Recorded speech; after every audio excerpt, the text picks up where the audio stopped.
Mga kababayan ko, magandang gabi po sa inyong lahat. Nandito po kami para ipaalam sa inyo yung mga palisiya na dapat nating sundin at direksyon natin kung saan tayo patungon. Lahat na ito po ay ginagawa namin, believe me, because the interest of the nation calls for it, demands for it actually. I have to be productive as president. And in order to do that, I have to go around and look for myself the situation all throughout the country. That is the job of the president, seeing to it that the republic is well guarded and the welfare of the people it's the highest concern. Itong klase po, nandito si Secretary Briones. She will tell us what is her policy and what are her plans for the studentry, mga estudyante. She's here to explain to you, and maybe isali ko na yung deadline ng tuition. Yung tuition ho sana, I hope that you'd allow a staggered payment or installments lang po sa mga eskwelahan. And for those who have really nothing to come up to sa bayaran, you have the land bank, and kindly listen to the rules, kasi itong land bank bubuksan namin and you can borrow money to finance the education of your children. Lahat ito, papunta ito sa talagang negative. Meaning to say that we are hard-pressed in our finances, but we have to place the premium of education so that this would be another round of expenses, but land bank is there to help you. And dito po ako interesado. I want the development of this endeavor of the land bank to help.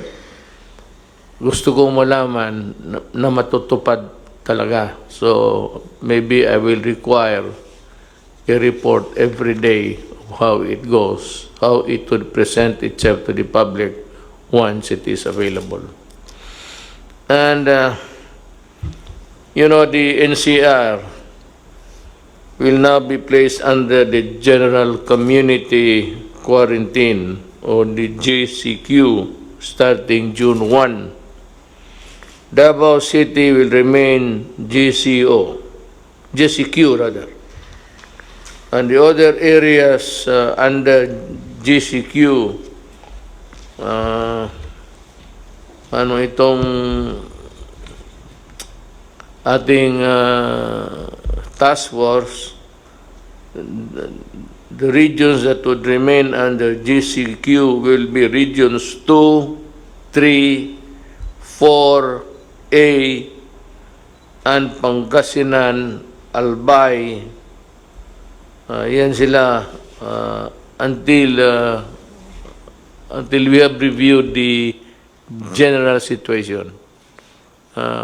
We are not happy to put you in this place, but after review, maybe we can. But just let me tell you today that of those who are of late infection or those arriving in the country, we have a spike of about 5,000. Secretary, 500 rather, sorry, 500 lang. and Secretary Duque will expound more on that. The rest of the country will be placed under modified general community quarantine. Again, the rest of the country will be placed under modified general community quarantine. That is very clear now. In other areas, it will be again on a piecemeal basis, depending on the viability of the place to meet the challenges of COVID. But from time to time, Secretary Roque would give us the places where there will be changes. The opening of the airports. I have asked Secretary Tugadi, and he will have his time later to explain what are his plans. We would like to know, sabay-sabay tayo. Then dito sa assistance ng OFW, we are coordinating with every government agency to help them. Sana po hindi na ito maulit yung there was this stranded Filipinos not knowing where to go and when, and we decided immediately that they be returned to their home provinces. Nangyari po ito, halos sa kanila nakauwi na. But we are expecting the 300,000 something that Secretary Bellew has communicated to us. And that would be also a problem again. But this time, we should know what to do. It's a matter of calibrating every arrival and maybe sending immediately, if possible, the overseas workers coming in first. Unless, of course, they are detained because of they are sick of COVID. I mean, sick, talagang kailangan ng ospital.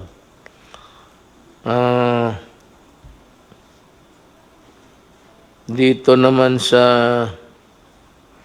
well, let me appeal to itong mga landlords, the owner of lahat na, malls, bazaars, big stores, whatever, na merong mga anong tawag nito, yung franchise nila sa may mga different stores selling different anything.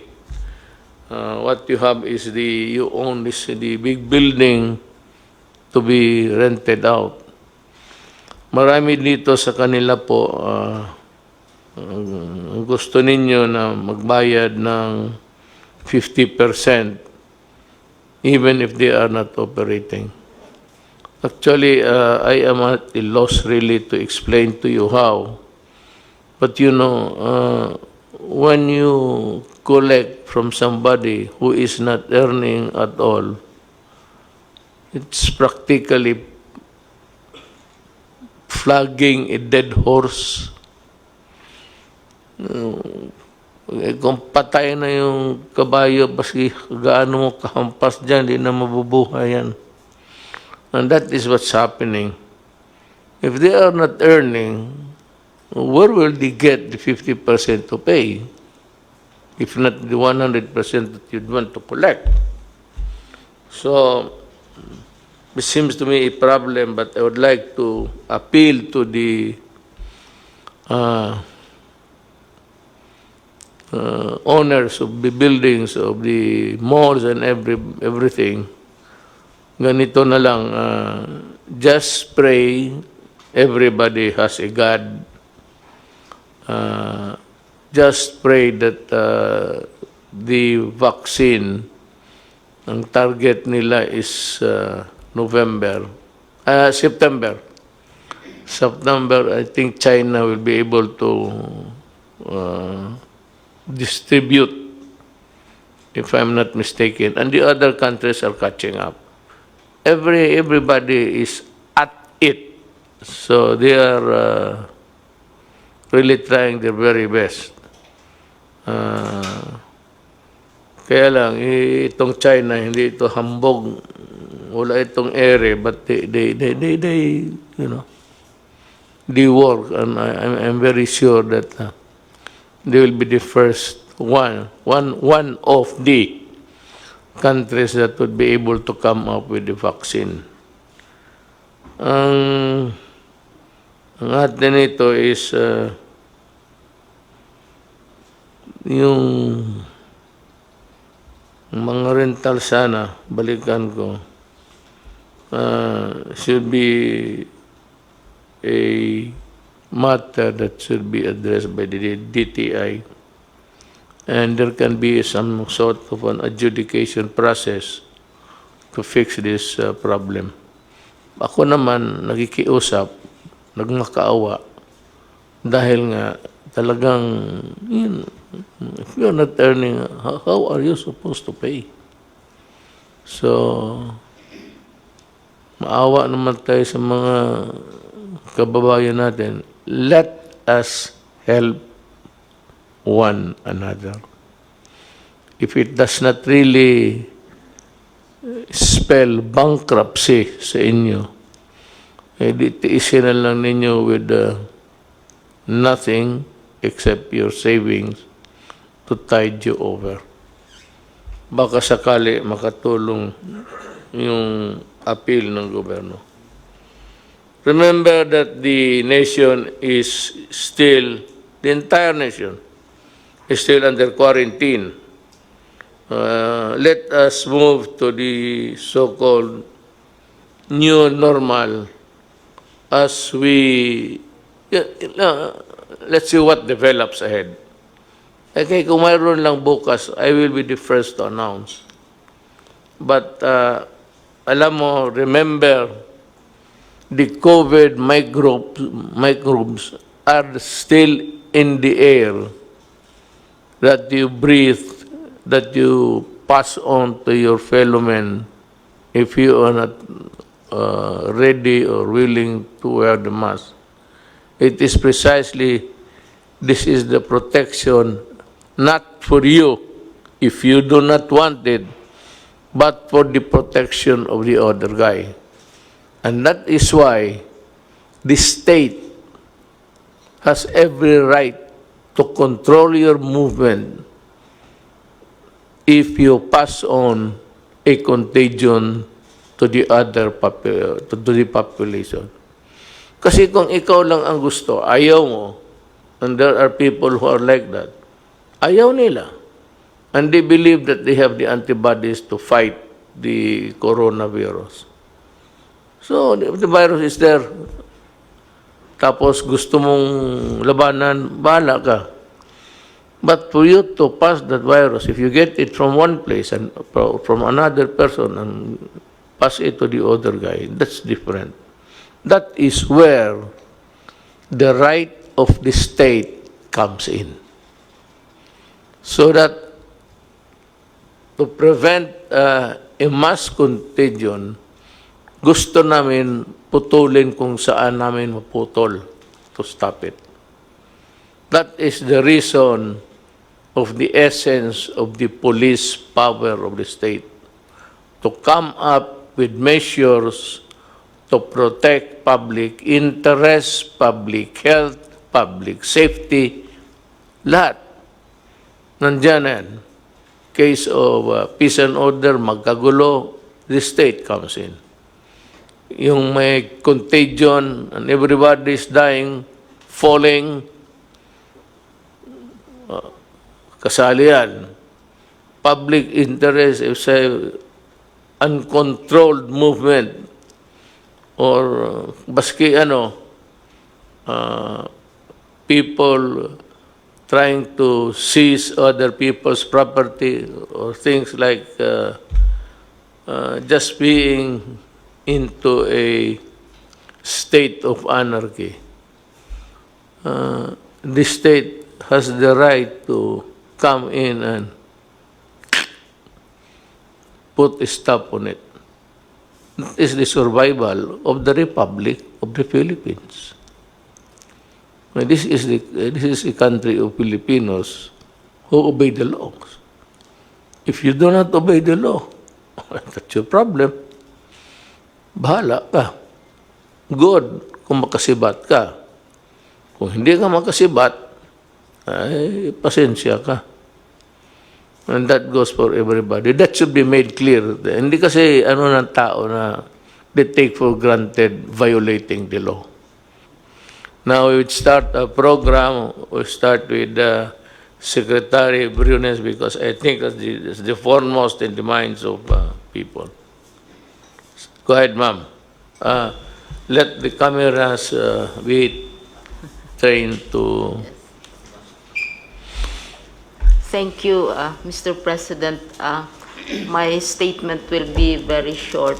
It's based on a letter which I wrote to you after you made your statement about not allowing the opening of classes during the time of COVID. And so we are here from the DepEd to assure you that we are one with you in your uncompromising stand on the matter of the health and the safety of our learners and our teachers. You said, I will not allow the opening of classes na dikit-dikit ang mga bata. Para sa akin, bakuna muna bago andyan ang bakuna, okay na. We are saying because there is confusion and anxiety among Filipinos, families, especially the parents. We are here to state that we are one with you, Mr. President, in this non-negotiable commitment. It is the first and the most important principle when we worked out our learning community plan with all the details. We stated this also. The first and foremost concern is the health and safety of our learners and our teachers. Mr. President, there has been a confusion among our people who associate the opening of school with what we describe as face-to-face classes, where we are used to learners, we are used to teachers facing each other, and we are used to children going to school physically.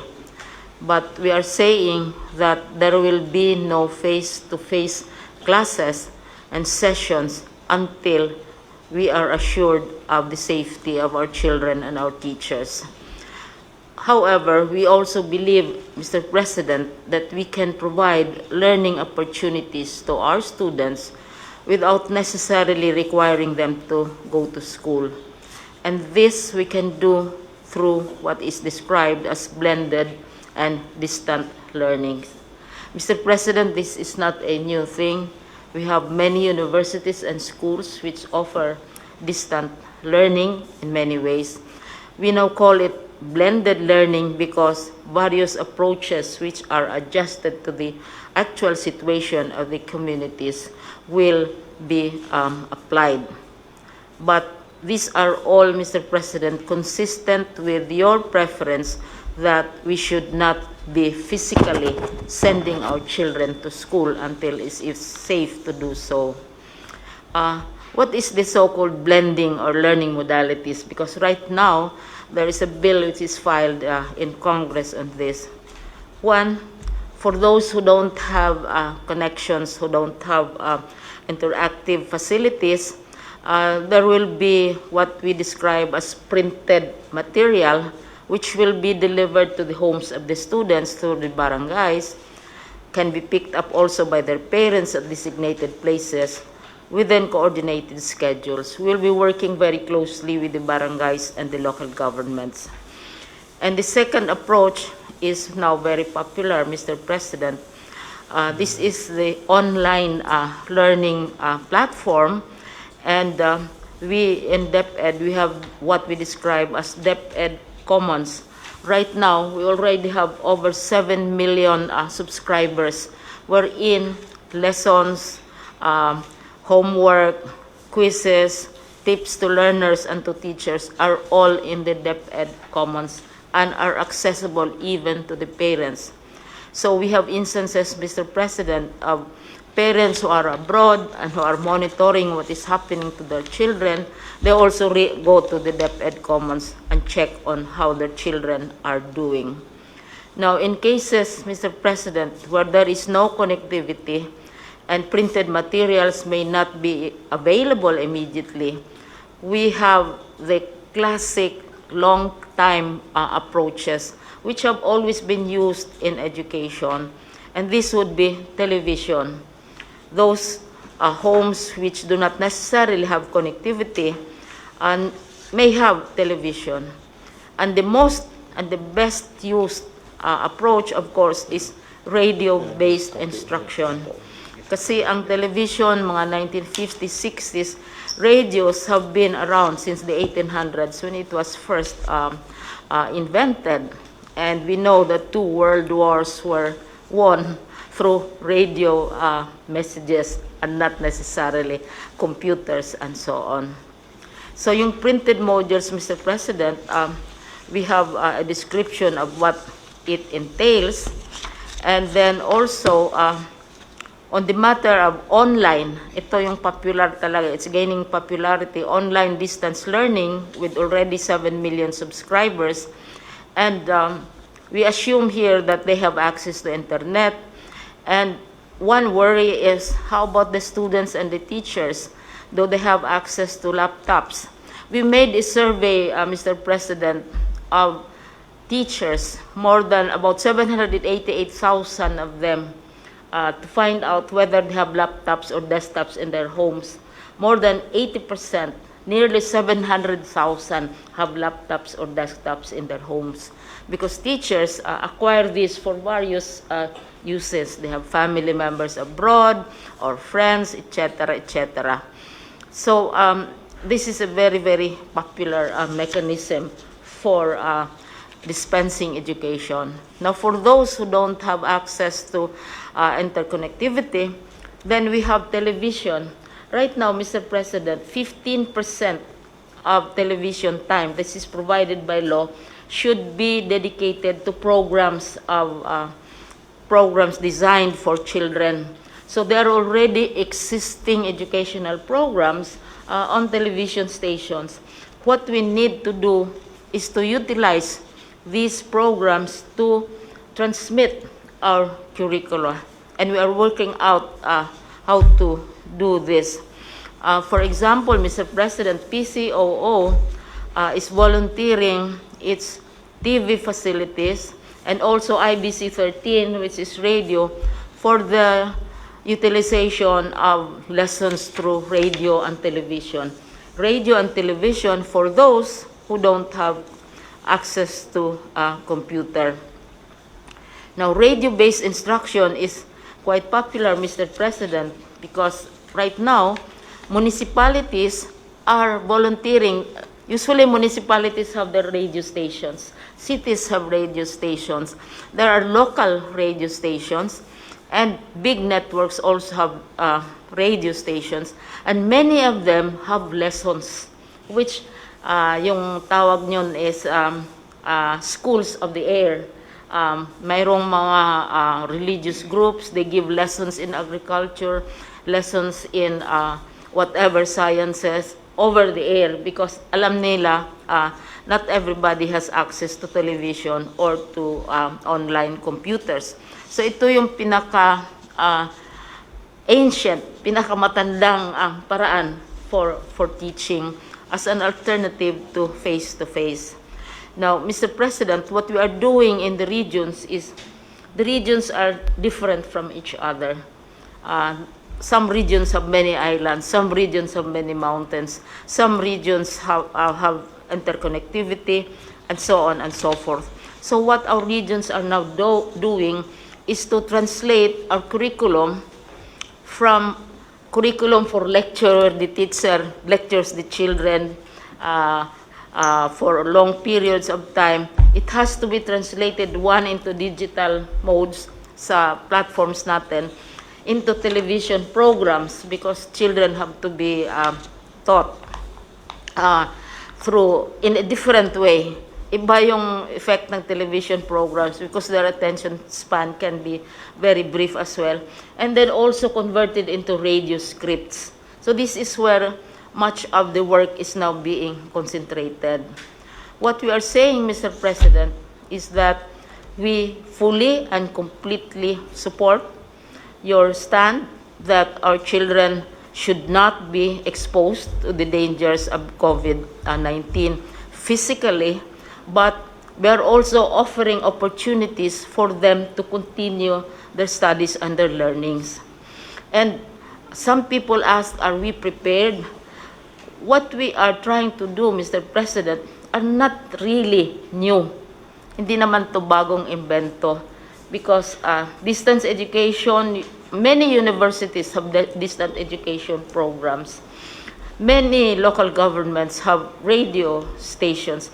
We are utilizing existing ways of communication without necessarily requiring our children to go to school. So they can still go to school, they can still study, teachers can monitor them as well as their parents. So ito yung namin, Mr. President, which we would like to share with you, and we seek your approval of our alternative ways of learning, which are already existing right now. And these are being done by many schools, but this time, mas malaki ang emphasis because we are now shifting to less physical, face-to-face classes. But education will continue, Mr. President. Thank you. I'm impressed with the simplicity of the program, and I believe that all that you have said is really feasible. Radio, walang television, and all of these things. I believe we have a very workable program, and I support you. Thank you. And should you require any help from any of the departments, feel free to communicate with them. With a question of funding, I will, so to speak, scrape the bottom of the barrel. Just to, well, kung wala na tayong pera, edukaran lang natin sa edukasyon sa mga bata. We will have to forgo many things along the way because of what happened. But education, I think, if it is compromised, it should be negligible, so that it should go on, because the future of this country depends on how we educate our young people nowadays. I agree with you in this program. I support you. And if there's anything that we can do, the ALG and or whatever, we will Thank you very much, Mr. President. endeavor to help you. Thank you. So, with that, we're through with education. I would just like to announce to the public, as of today, we have a total number of COVID cases of 15,588. Now, the recoveries, 92 new ones, with a total of something like 3,598 to date. Ang patay po is 921. So you would see that Philippines has ratio and proportion vis-a-vis with the population. We have a low rate of mortality here in this country. The total active cases is 11,069. So, ang NCR is top-notcher, which is 330 or 61%.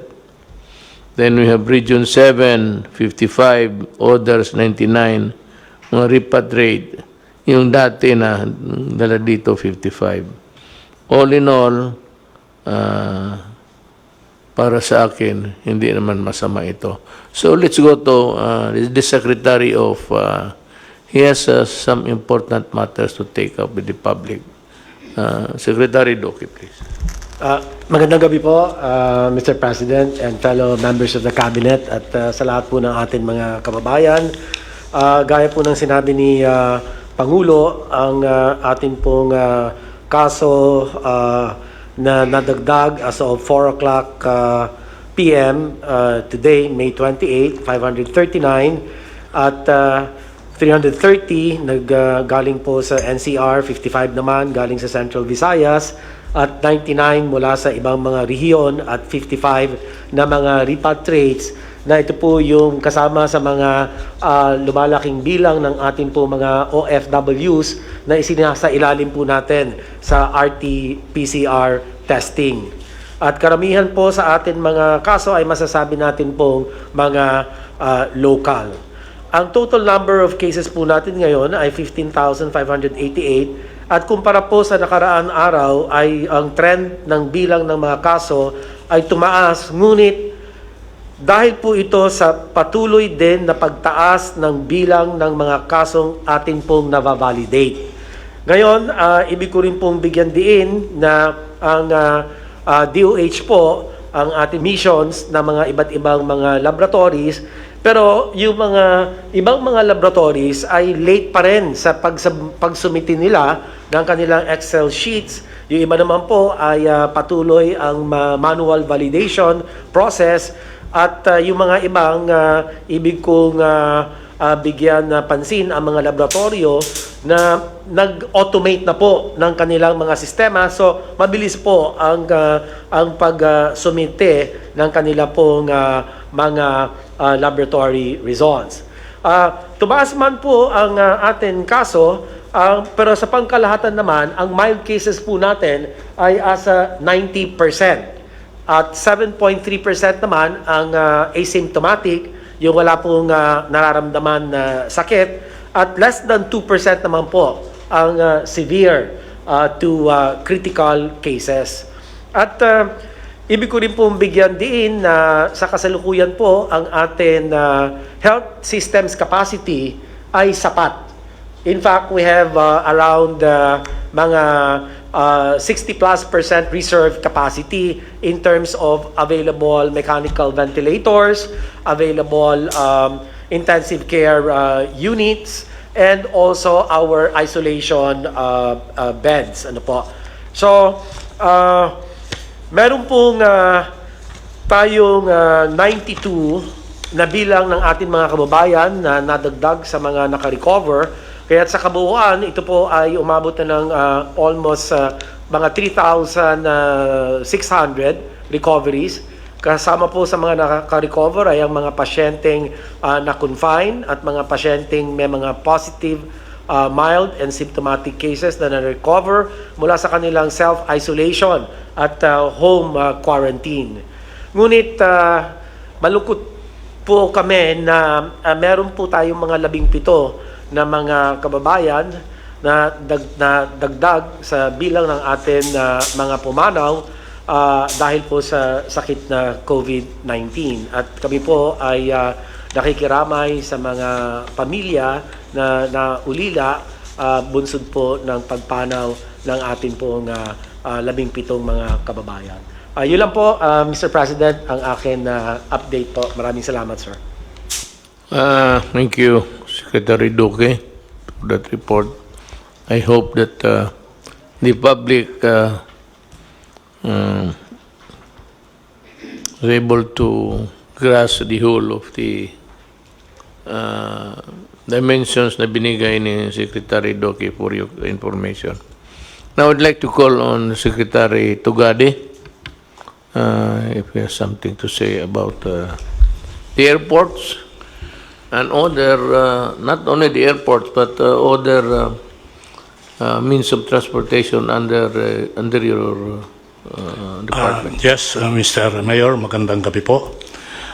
Let me predicate what I'm going to say and present by saying that while the mandate of the Department of Transportation and Kagawaran ng Transportasyon is to provide transportation, mobility, and convenience amongst its population, it is now also vested with the responsibility that the Department of Transportation must help in preventing the spread of the coronavirus. This having been said, the approach of the Department of Transportation is partial, gradual and calculated, and more importantly, by phases. Kaya nga ba't kung ang tatanungin, ano yung gagawin ng Department of Transportation in transitioning from MECQ to GCQ? Allow me to state and addressing immediately the query of the Mayor in saying ano mangyayari sa mga paliparan sa mga airport.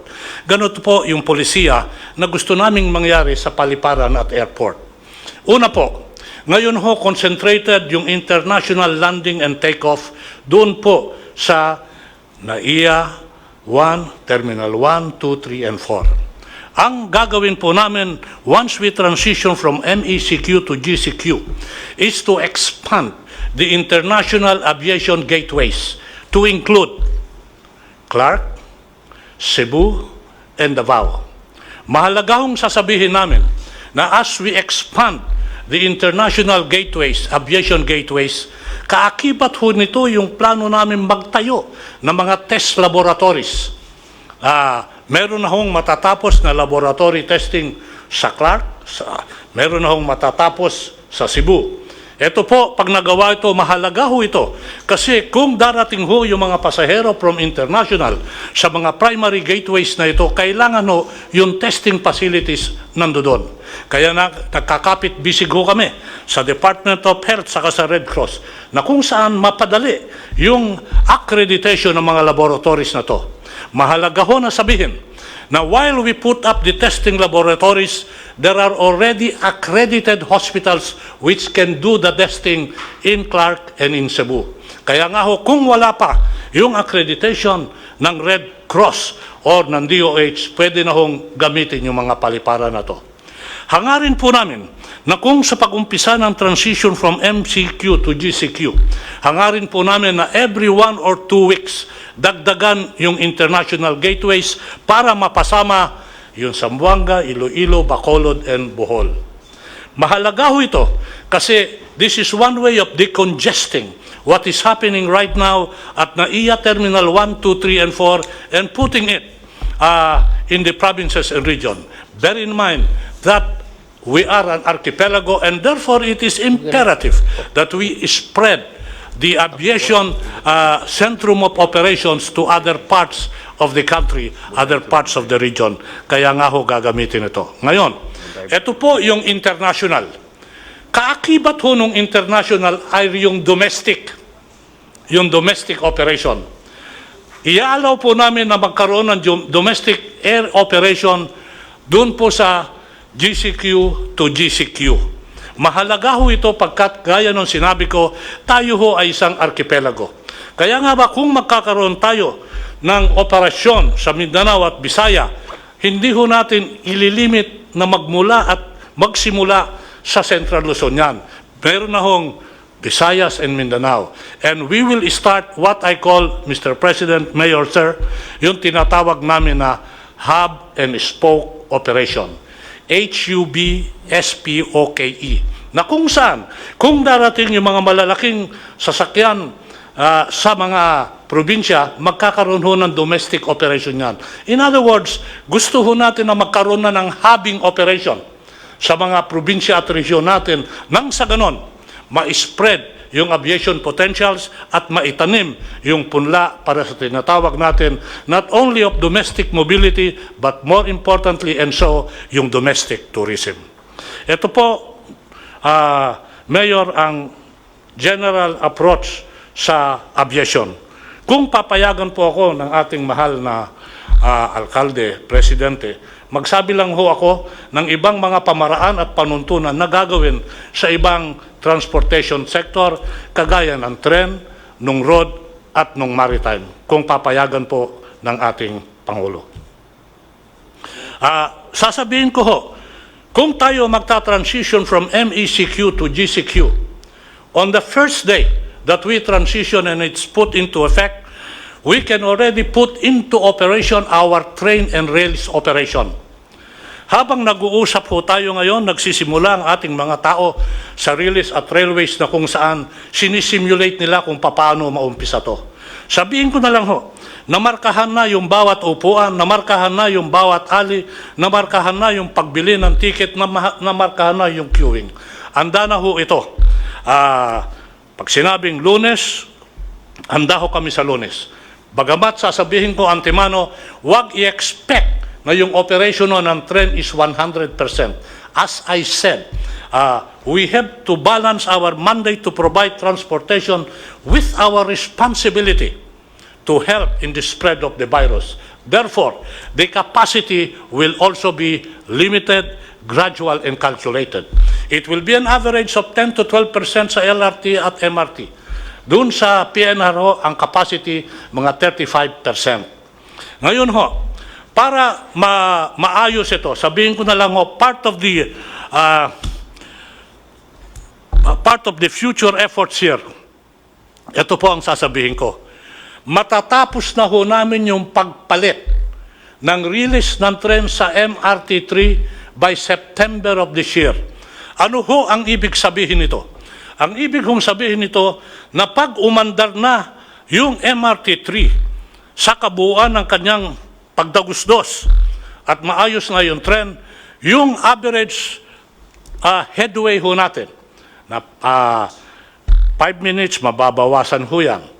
Yung kilometers per hour travel time na ngayon 30 kilometers per hour, by December ho, Mr. President, target po namin na yung speed magiging 60 kilometers per hour kasi nabago na yung release ng tren.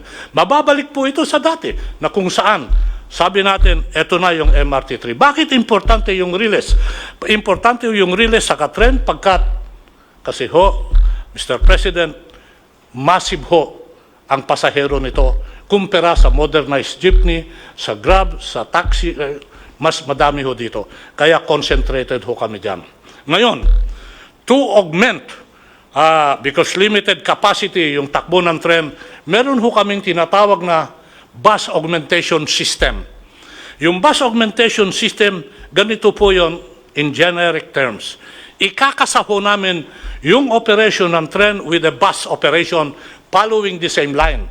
Para nang sa ganon, ma-achieve natin more or less yung tinatawag na volume of passengers that move. Ngayon ho, mag-i-introduce ho kami ng bagong pamaraan.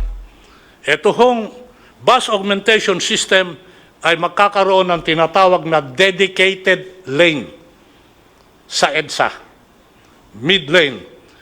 Ibig sabihin, may tatakbo ho dyan na bus. Sa umpisa ho, kasi sinabi po natin, gradual, calculated, and partial. Ito ho, baka gamitin ho muna namin dyan, Mr. President, mga 300 to 500 buses. Sasamahan ho yan.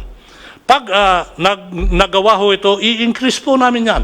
Maalala niyo ho yung LRT na nasiraan ng 3 istasyon na hindi pa mag-ooperate ngayon? Lalagyan ho namin ng bus operation yon para yung 10 stations ng LRT will be put in operation with the combination of rail and bus. Meron hong bus augmentation system, babaguhin ho namin ng EDSA.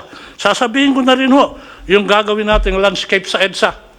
Ultimately, magkakaroon po tayo ng tinatawag na bike lane na kung saan nakikipagkapit-bisig kami sa MMDA at the Department of Public Works para maumpisahan at buhayin ulit yung tinatawag na bicycle lane. Pag ito ho na-prove sa aming eksperimento na kaya, gagawin ho namin yung strukturang permanent. Sabihin ko lang ho na yung bicycle lane will not be limited to EDSA. It will be limited to parts of the country if it works. Ngayon ho, ang component ho ng road sector, kung o-operatein mo yung red sector, ano naman ang mag-ooperate sa kalsada? Nasabi ko na ho, yung bus augmentation system, ma-ooperate ho yung P2P, point to point. Wala hong stop yan. Ibig sabihin, itong P2P, sasama sa dedicated lane, sa agos ng dedicated lane. Nandiyan dyan po, yung tinatawag natin na yung Grab sa taxi, pwede hong mag-operate yan. Sabihin ko na lang ho, Mr. President, alam niyo ho ba na uumpisahan natin part of the new normal?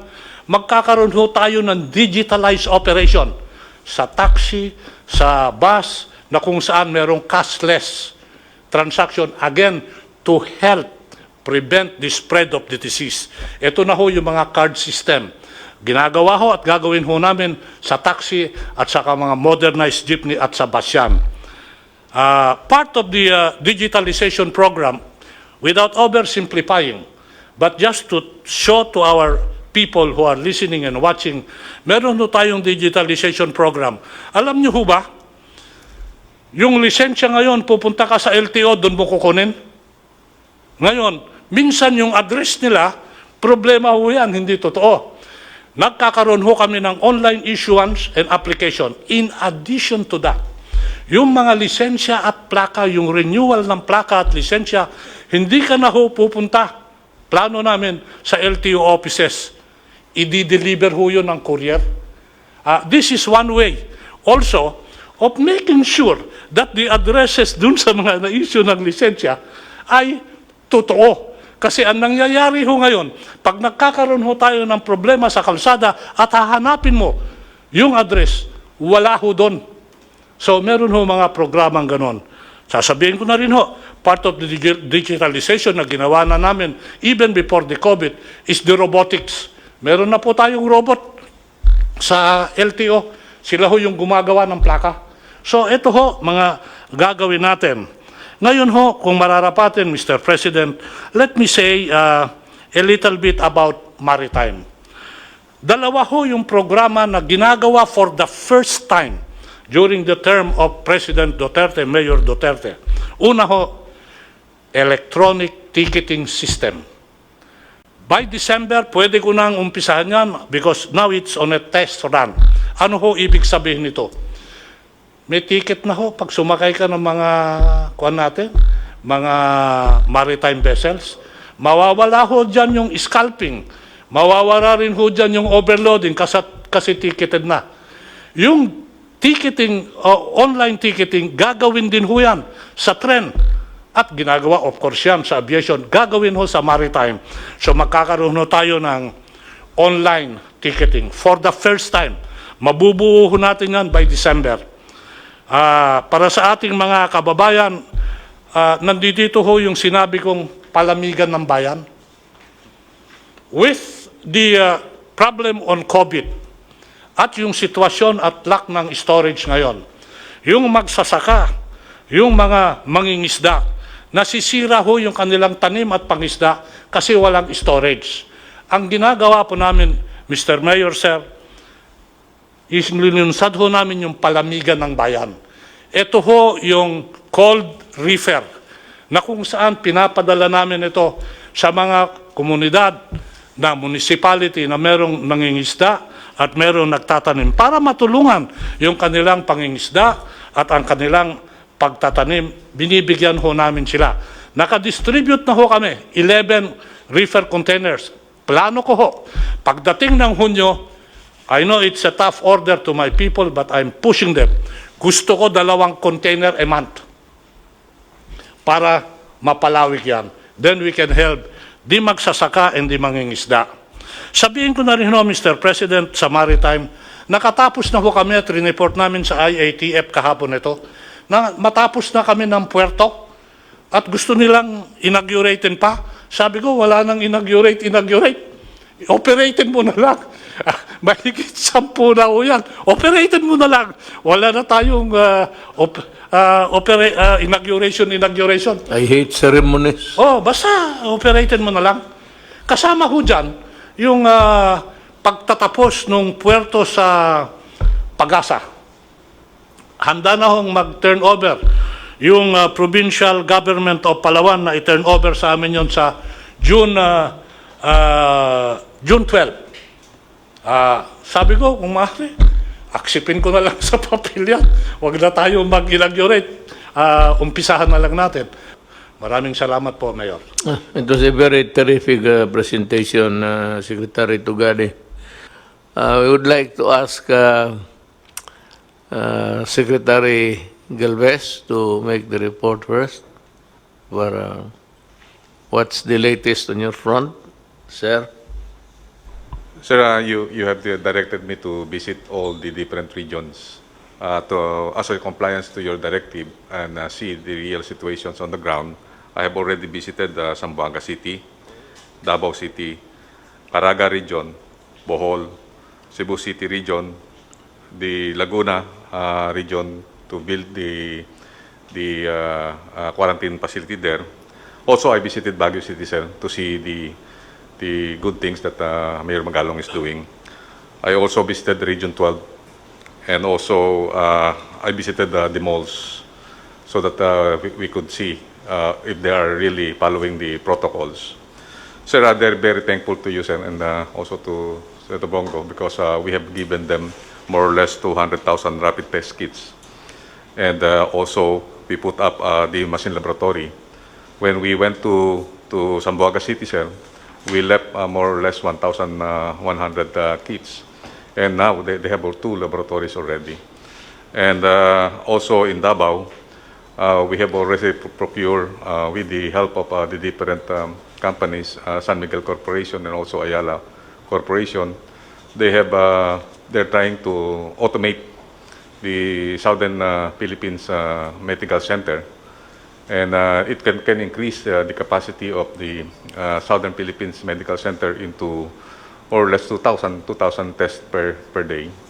And the machinist will be flown from Zamboanga City to Davao City, maybe this coming Saturday, sir, to fix the machines.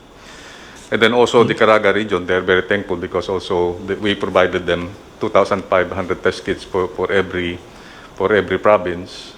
And also Bohol, we saw that Bohol will be one of our candidate for the new normal because they're still COVID-free. And considering that most of their businesses came from tourism, we are planning that we will have a preparations for local tourism this coming June and July, and then they may be opening up. If the situations improve, sir, they will open up tourism again in Bohol, and they're very thankful that we have given them hope that Bohol will be our model for the new normal. And also in Baguio City, sir, we visited Baguio City, and the Baguio City, sir, is very sprawling right now. They have opened up all the business except for mass transportation and also hotel and restaurants. But I talked to General Magalong last night, and if the IATF will approve that they will be at MGCQ, they will open up some of its restaurants for dining, and also they will open up local tourism in Baguio City. And then during my visit on the malls, we saw that the people is really very mindful of the pronouncement of the president. As of this moment, when we saw the malls, we thought that there are many people there, but more or less 10 to 20% of the mall capacity is parang pa rin, sir, parang takot pa rin ng tao, sir, na magpunta ng malls. So majority, nakita namin, sir, mga 20 to 30 opening pa lang, sir, ng mga malls. Ang marami lang matao is yung sa supermarket, but those who open, nakikita namin, sir, sir, medyo mayroong pa rin natawag nating precautions. But I believe when I talk to the administrator of the malls, they are very happy that the president, the government has given them the hope that there will be an opening. And considering that NCR will be GCQ'd, they're very happy. Sir, I also visited Cebu City. We met with Secretary Dino, and they are doing good. Though the figures that we saw is medyo tumataas po yung kanilang kanilang cases. But we saw that it is in Cebu that they conducted expanded testing. They conducted 32,000 testing and with the rapid test, and also more or less 16 to 20,000 PCR tests. And they say that they are prepared for the GCQ, considering that when we met all the businessmen there, and they're very happy that we visited them, and they are preparing for the opening of business because they already lost a lot in during the CQ. Mr. President, for all those LGUs and businessmen that we have visited, they are very, very thankful that the government is giving them the support, especially when we go there. We brought PPEs, protective personal equipment for the health workers, and also we provided test kits, including rapid test kits, and also we brought all along with us with the PCR equipment. That's all, Mr. President, and I would like to convey the gratitude of our local government officials and businessmen for the visit. And also the gratitude of the nation for your untiring services, General Galvez. Dito sa Pilipinas, hindi tayo nagkulang ng for example, Benji sa Baguio. He's a very good administrator, being a military man. He has that, I said, how to craft a government that is really fit for in your jurisdiction. Maraming mga leaders na ganon, but meron namang iba, and I don't blame them actually. They say that I do not have any quarrel with Richard Gomez, as he was the one who said that he's not going to accept anybody from entering or for that matter leaving the place. Okay mo lang yan, it's part of maybe the vigilance that a person nurtures in his heart of how to do it. But, you know, there are also constitutional issues that are involved, and those are sacred ones. And for those who are not really pronounced to be infected, positive, there's no reason why you should not accept them, especially those who are returning to their homes from doing a work abroad. Kawawa naman kasi. So, yung constitutional right, there's no really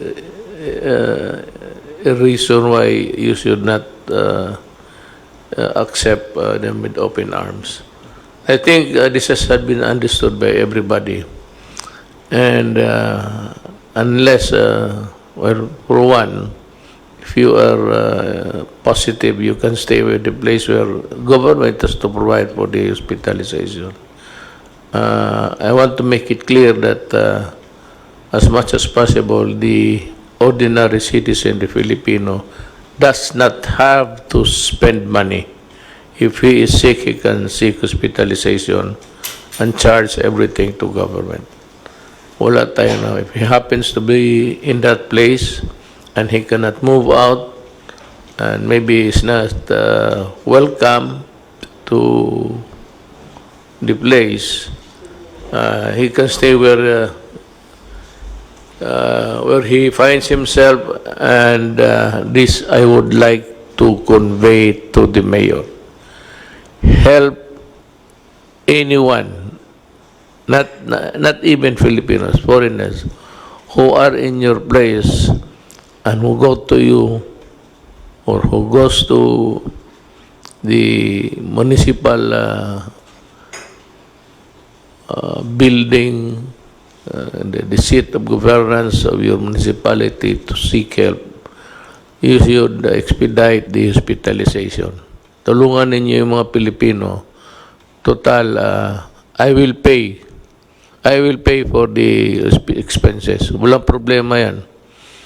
You just sign whatever document there, I will pay for the hospitalization of any Filipino who finds himself in a strange place and he has nowhere to go. That is really an order of the national government to the local governments. Help, do not deny, and you must expedite the hospitalization until he is cured. No problem about payment, I will pay. Just bill me and I will pay. Now we'd like to hear sa ating next speaker, I'd like to ask General Anyo to... Maraming salamat po, Mr. President. First of all, kung merong isang positive po na nadala ang COVID crisis na to ay sa larangan ng peace and order. Mula po nung panahon bago mag-lockdown, mula January 5 hanggang March 16, 11,004 criminal cases po ang lumitaw or crimes. Pero mula po nung nag-lockdown tayo from March 17 to May 27, bumaba po yung ating crimes ng 4,479. 60% po ang naibaba sa tinatawag nating mga crimes, sa 8 focus crimes. So ito po ay magandang development sa larangan ng peace and order. Pati rin po sa Bureau of Fire Protection, ang ulat nila, kung ikukumpara po yung period mula January hanggang May, sa period po ngayong 2020, from 11,236 fire incidents, bumaba po ng 10,698, 5% po. At sa mga namatay sa sunog, from 283 to 162, 43% down din po ang ating mga casualties mula sa fire. At sa ating mga violators naman po ng quarantine, 184,000 po, 467 ang nakaroon ng mga violations at 54% po ay naaresto.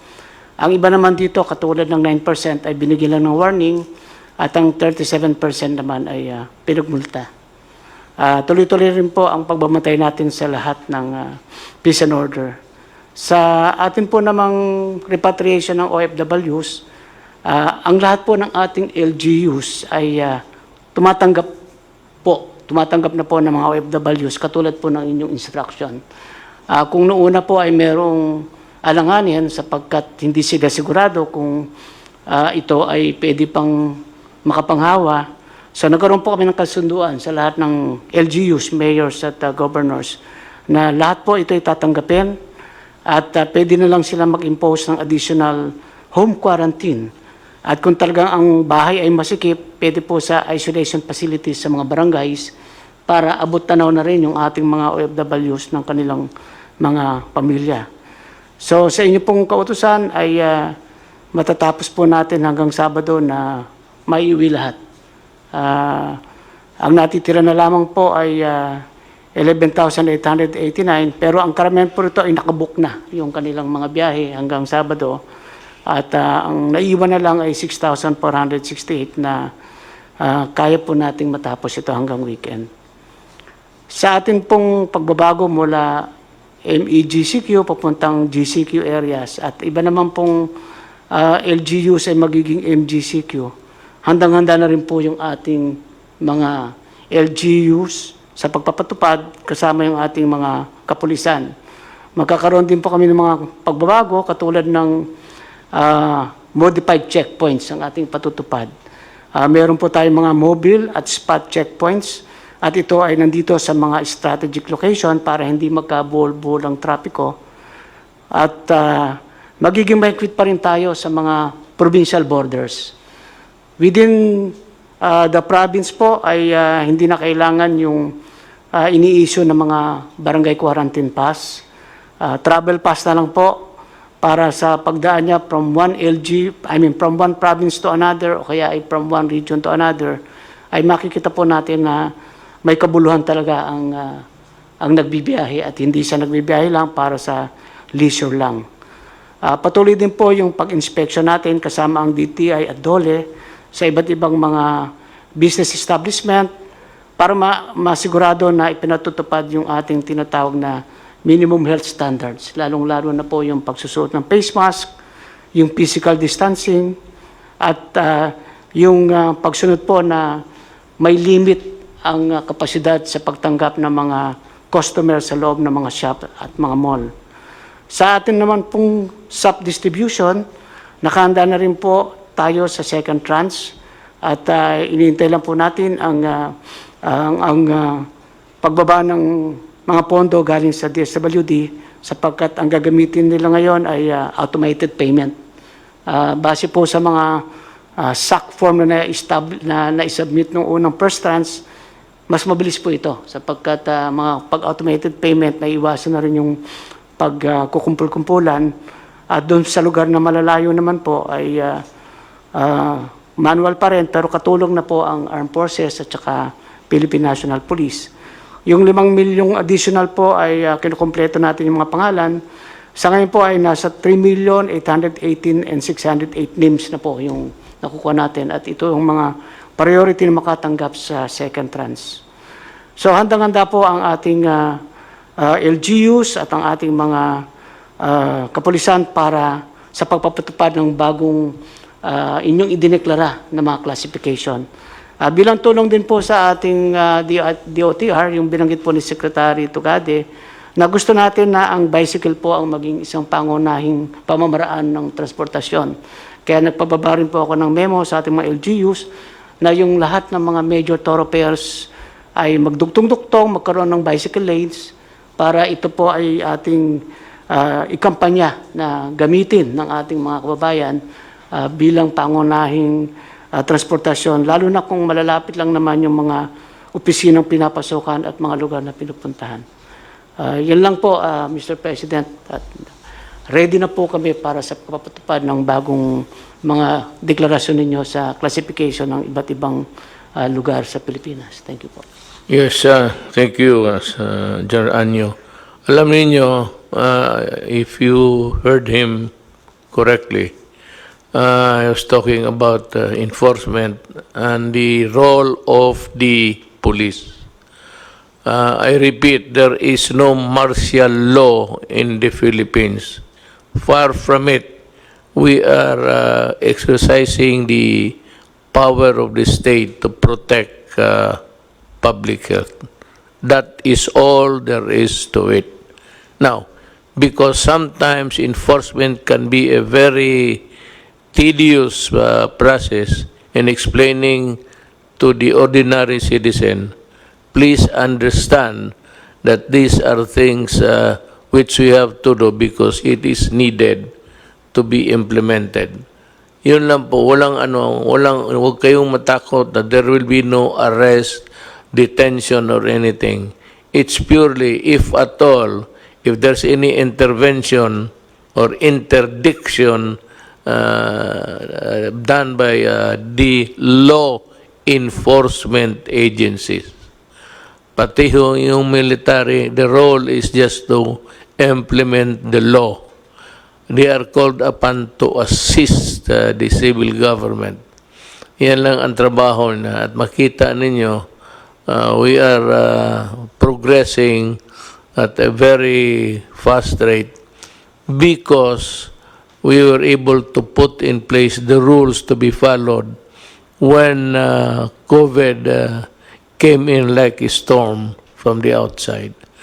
Now, for our last speaker, I'd like to just give the floor to General Lorenzana. Maraming salamat, Ginoong Presidente. Ito po ay dagdag lang sa mga ulat nila General Galvez at saka General Anyo tungkol dito sa mga ginagawa natin sa mga OFWs. Yung pong utos ninyong magpa-uwi tayo ng mga 24,000 OFWs na nasa Manila ay natupad po. Saka nalampasan pa po natin yung bilang na yon. Ang ating naipa-uwi ay 26,590. As of last night, mayroon pang mga OFWs niyan, kasama na yung mga bagong dating na 77,569. Ngayong araw na ito, umalis na, umuwi na yung 3,597. Meron pa natitirang 3,972 na pwede na makakauwi nitong linggong ito. Mr. President, yung ating sistema ay naayos na natin. Medyo nagkabuhol-buhol ng una dahil marami tayong mga na salubong na problema. Pero naayos na po natin ito dahil pinag-isa-isa natin. Kipag-unayan kami sa DOTR, sa DILG, at saka sa DOLE. Dahil lahat po ng mga ahensya na yan ay may pakialam sa OFWs. Mula ngayon hanggang katapusan ng Hunyo, sabi ni Secretary Bello ay may darating na 40,000 na OFWs. We can assure you that okay na yan, maayos na natin yan. And we target na ang target po namin ay hindi magtatagal na 4 na araw yung mga OFW rito at nakakauwi na sila. Ngayon, kung matutuloy yung balak ni Secretary Tugadi na bubuksan niya yung mga ibang international gateway, ay pwede na nating idiretso yung mga doon, mga OFWs na darating at saka seafarers, yung pong nagtatrabaho sa barko, at doon na sila mag-testing. At least malapit na sila sa mga pamilya nila, hindi na sila malulungkot kung sila nadadalaw ng pamilya nila, kung naka-quarantine man sila. Pero ang ang balak po rito ay pag dumating po yung OFW, i-testing sa PCR at mag-quarantine sila ng 3 araw. Paglabas po ng resulta ng test, kung sila ay negative, iuwi na po. Yun lang positive ang maiiwan. Kung gano'n pong gagawin natin ay mapapadali po yung trabaho ng lahat at mapapadali rin yung pag-uwi ng mga OFW sa kanilang mga bahay. Yun lang po, Mr. Presidente. Salamat, General Lorenzana. Alam mo, as you see, if you listen very carefully sa mga pinag-usapan naman dito, it's all geared towards a governance to take care of the citizens' republic. Lahat ho namin ginagawa. At wag ho kayong maniwala. Ako na yung nagsasabi sa inyo. Yung mga test na yung sabi nila yung they unfairly drag the name of Secretary Doke. Hindi ho totoo yun. Ang nagbili noon, ang budget, pati yung Office of the President mismo, sinadya ko yun para madali. Tinanggal ko nga doon kasi overwork na ang Health Department. Ginawa ko yun para mabilis. Itong mga bidder na ito who offered a lower price never participated in the bidding. At ngayon yung matapos na, yun ang nagreklamo, offering a lower price, hoping that you would ignore the bidding and go for their price. Ito yung mga gago na ito, when they were first approached, mahal. Ngayon, may bidding, hindi sila sumali. And suddenly after that, and may I inform Senator Drilon and Ping Lacson and everybody, ganon ang nangyari. We will have a report coming your way, and that is the stand of the Office of the President. Kami ho ang nag-utos niyan na dito na sa budget para pag-release na pera madali, diretso na. It so happened that we have some talagang mga bullshit na tao at kayo pa maniniwala ka agad. You better wait for the official report, at least for respeto. Little respect coming from the Office of the President, kasi sinadya ko yan. Right at the beginning, you must have heard, sinabi ko, itong pera na ito at binigay ng Congress, wag na wag ninyong gamitin. I said, I even used the word, do not fuck with it. Kasi sabi ko, emergency ito. Itong mga bidding, for as long as we are in a democracy, at sinasabi ko na nga ho sa inyo, tanggalin ninyo yung lowest bid. The lowest bid is the culprit of all corruption, be it national or local. Tanggalin ninyo yan, maghanap kayo ng ibang paraan. Kasi yung bidding na yan, people go around just to make money without really the things that they want to participate in a bid which is non-existent insofar as they are concerned. They are using yung mga cornering of contracts tapos go into a bidding. And we can explain that carefully. Ito si Senator Drilon, sabi niya, I want where the money went. Well, you will have the explanation. And better believe it because yun ang totoo. Hindi naman kami nabubula.